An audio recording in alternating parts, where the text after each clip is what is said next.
Welcome back to the channel, YouTube. I'm Navy Dad, and this is... Now what the heck are you building? What's going on over there? Now what are you building? It's a Miata Body Dolly. A what? A body cart. Miata cart? No, not a Miata cart. A body dolly. Why? Well, you'll just have to wait and see, won't you? Rolling eyes emoji here.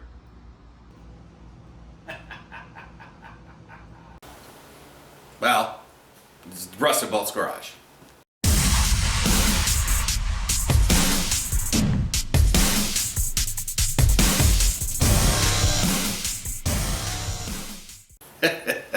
Okay, gotta have a little fun, right?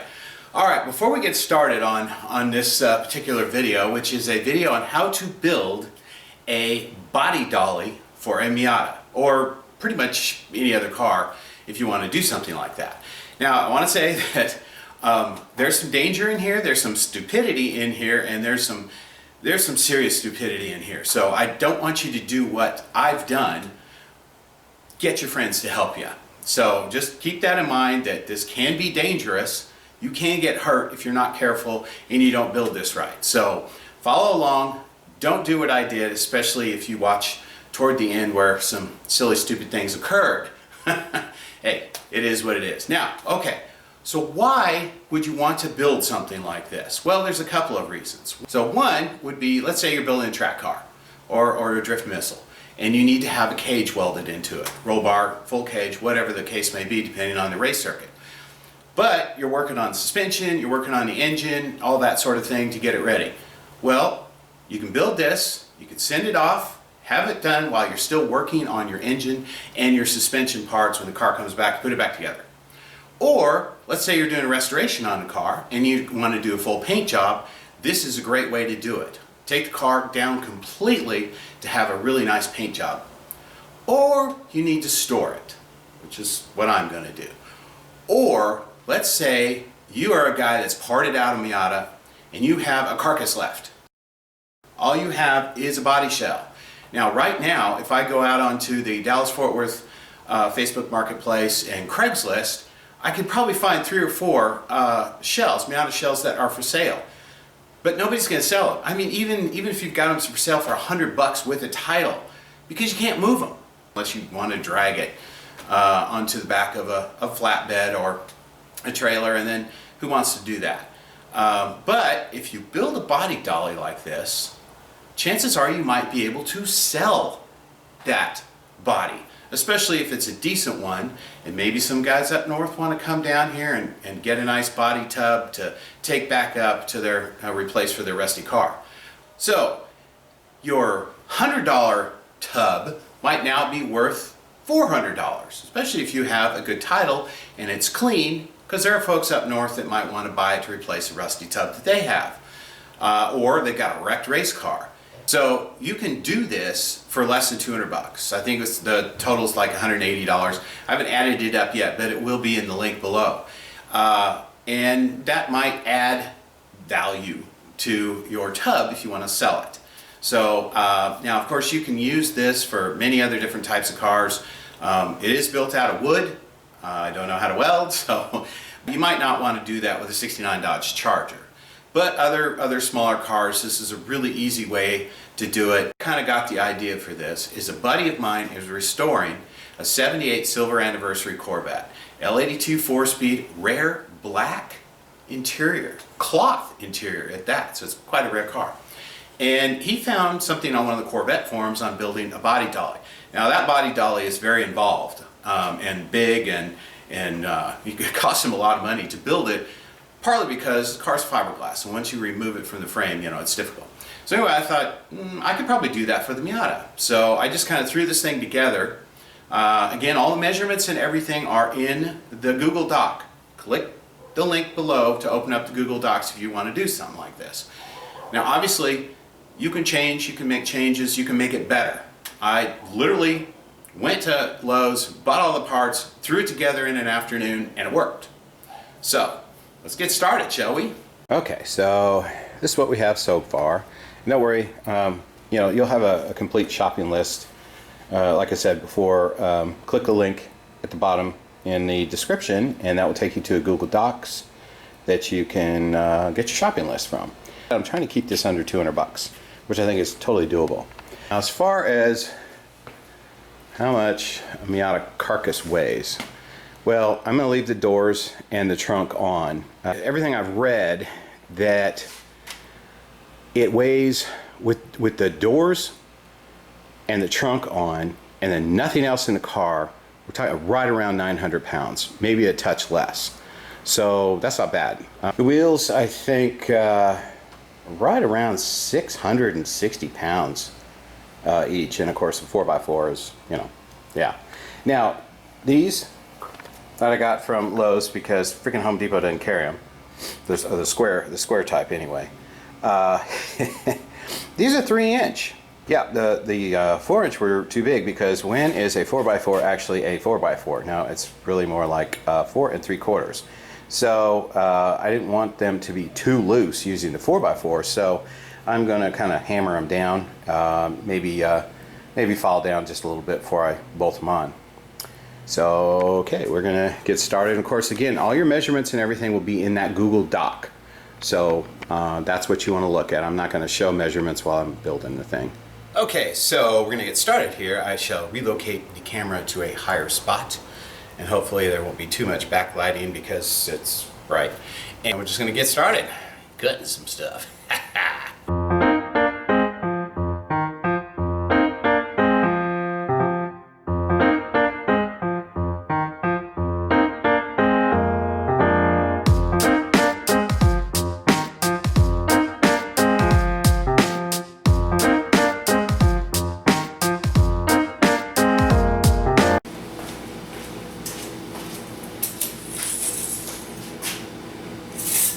Spot on.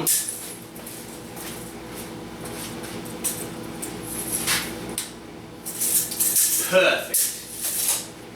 Okay, how's our height? I needed it to be over 12 inches, and we got 14 and a half, which is perfect.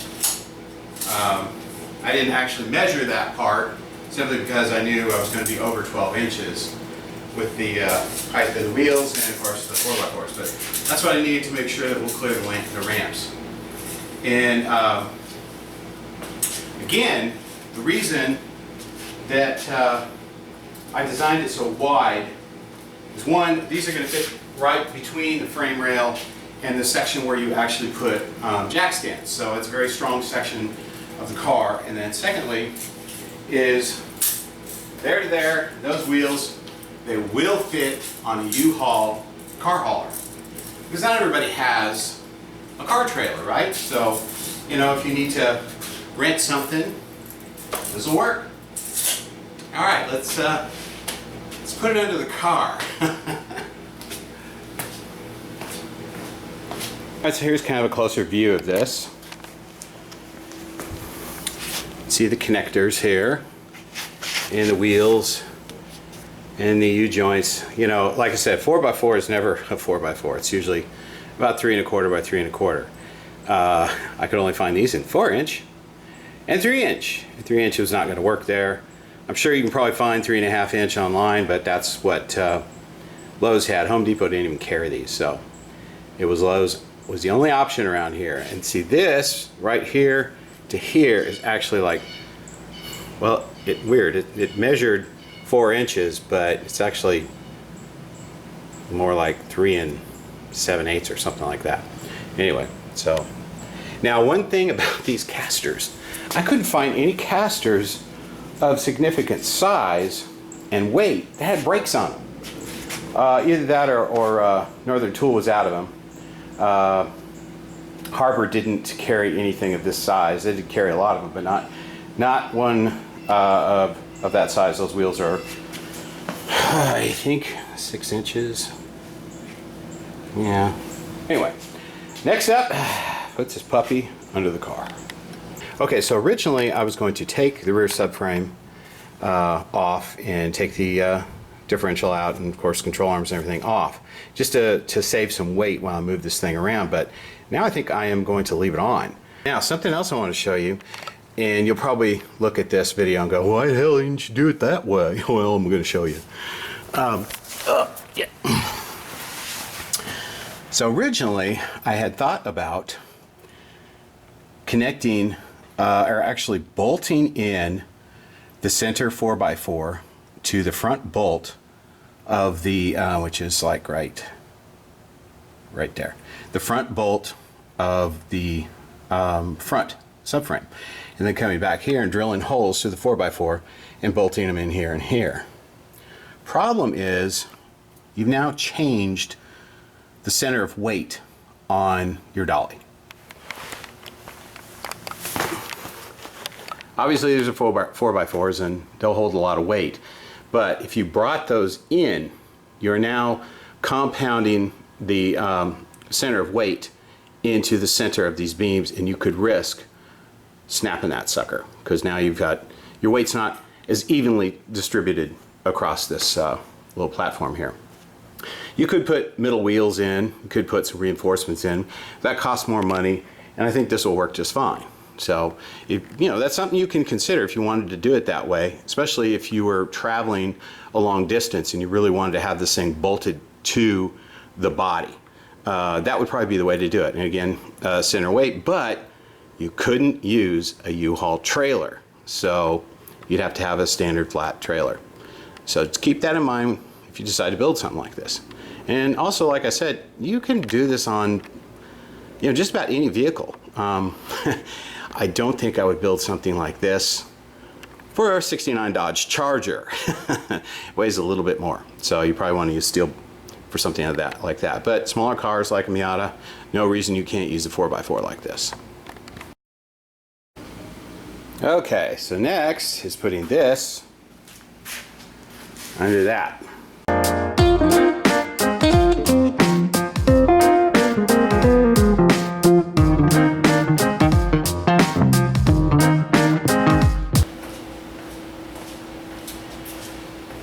Okay, so now the moment of truth. Is this gonna work?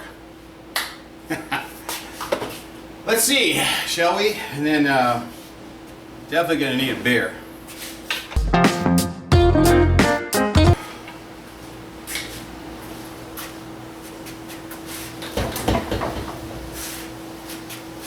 Whoa. Okay.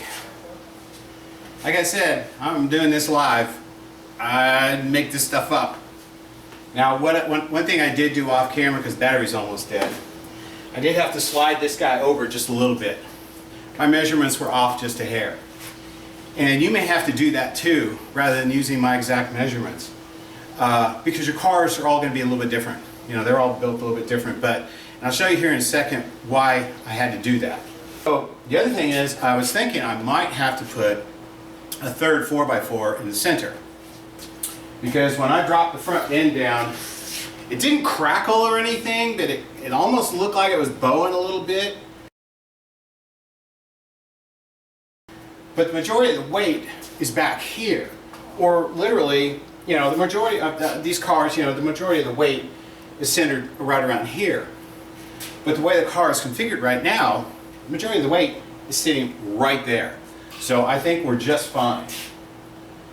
Alright, so let me show you a couple other things. Okay, this is kind of why I need to be so precise. You see this? Now yours might be beat up. Mine's pretty clean. It's not too bad.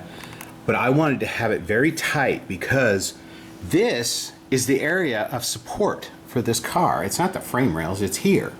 In fact, well, I can't see it. You can't see it now, but if you look under your car, if you never known where to put the jack stands on your car, right here and then right about the same place up there, you're gonna find like a little pad, and it's got little dimples in it. That is where you put jack stands or a lift.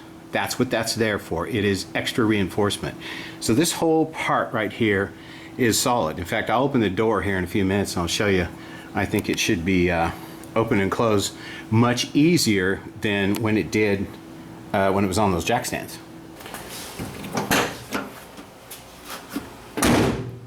Opens and closes fine. So let me get another angle here and I can show you. So anyway, so there you've got, it's kind of, it's nice and pretty much flat on that first part of that support area. And then let me go over to the other side. And you can see we got basically the same thing there. It's not quite as tight as the other side, but that's okay. You need to leave a little bit of play. Now I'll show you the next step. A couple other things just to mention. Now, the reason I did 2 spinning wheels in front and then locked wheel in the back is because that's going to be easier for me to get it up onto the trailer and manipulate it into my storage facility. I have a 10 by 20 storage and it should fit in there fine. Okay, so here's the last piece that we're going to bolt onto the dolly cart, or the Miata cart, or the Miata Body Dolly, something like that. Anyway, we're going to take another 4x4, and we're going to place it right here. You can see that I've cut it, and I'm going to give you all of the dimensions on the dock that's down in, and if you click the link for the Google Docs, it's on there. But you're going to have to take these as rough measurements because obviously your car might be a little bit different, depends on what you leave on it, that kind of thing. So if you can see, I cut that so it just barely makes it under the frame right there. And these two, I think you can see them, these 2 studs that stick out of here, this is where the K-member bolts onto. So what I'm going to do, this will be installed here, this, then I'm going to drill, or I'm going to cut this out probably about like 7 inches. Okay, and it's going to be on the back side of that, it'll be bolted through here with a bolt.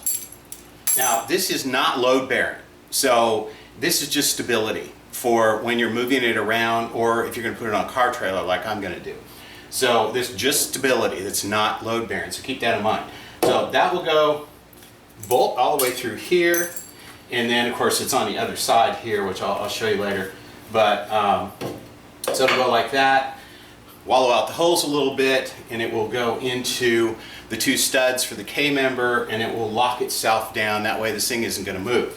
Now of course on the back, there's really not a way to do that with subframe in place. You could do actually the exact same thing if your subframe's not in place. You can use the same bolts actually that stick out for the rear subframe. So you can do that, or in my case where I left it on there, I'm actually going to ratchet strap the subframe to the bottom of this, and that should be just fine. And when you ratchet strap stuff down, just gentle. You just want it snug down. You don't want to crank it down and risk any kind of damage to the wood or stressing the wood or whatever. So anyway, again, this is just for stability. So let's make it. And yeah, I know the workbench is a real mess right now. It's kind of the way it is at this particular moment. Okay, now we get to make sparks. Yay, sparks. I love sparks. Oops. Don't forget your safety goggles. That's about 7 inches or so. It's just kind of rough cut, so I can go down the center of that, or well, maybe I should go out there. Less to cut. I'll do that. Come on. Damn thing sticks all the freaking time.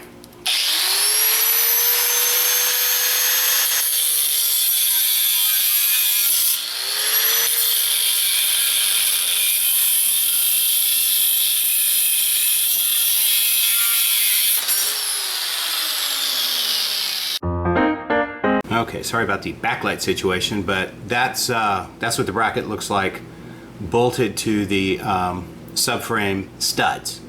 Okay, so next up, what you want to do is line this thing up to bolt this in. Okay, so now you have this all mocked up. You can go ahead and snug up the bolts onto the frame. You want to do that. And then once you've got your hole drilled here, just have this hardware loosely installed. Because what you're going to want to do now is you want to take this and then you're going to cinch this down to the bottom 2x4, and the last thing you're going to do is tighten that guy up. So now you can see that this is Very solid. I can't even pick it up anymore. And that's not load bearing. Not load bearing. It is just support. All right. There it is. All finished up. Ignore the messy garage. That's gonna get fixed here shortly. Okay, so first of all, just like in the front, if you did not have your rear subframe in, you could do the exact same thing. You can bolt up to the factory bolts right here, put your 4x4 right here, and do it exactly the same way if you wanted to do it this way without the subframe in the car. So what I did is I just ratchet strapped this to the frame. And again, this is just snug down. You don't have to go crazy tight with it. And just, again, this is just to keep it from sliding around and moving. Next is the trailer. Dun dun dun. Okay, boys and girls, don't do this at home. At least don't do it by yourself like I'm about to do, which is stupid, but it is what it is. Don't have anybody available right now. Need to get this thing out of here today. So hopefully I won't film my own. No. Well, anyway, let's see how it goes.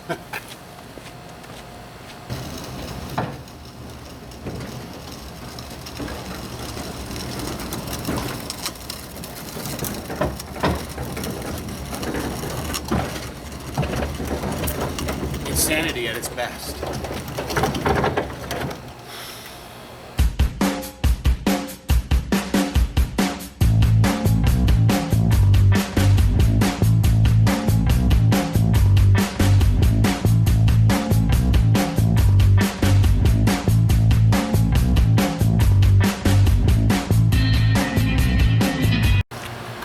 Okay, getting it off will be easy. Okay, this was stupid. Okay, you need help. Can't do it by yourself. That was really freaking dangerous. I could have squashed myself with a 900-pound Miata, Dolly. So don't do that. Get your friends to help you. Okay, well, getting it off should be a little easier, but again, this is not something you want to do by yourself. This is just stupid. I had a limited amount of time, and my help had to work, my son, and working's a good thing. So we're gonna get it off and get it in there. I don't know if you can hear that banging sound. You probably can't hear it. That would be the gun range next door. Hey, this is Texas. Every neighborhood has a gun range.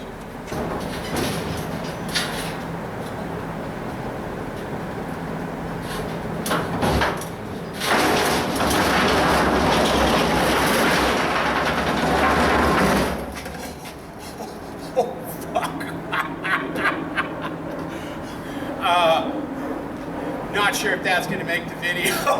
Maybe it has to. I don't know.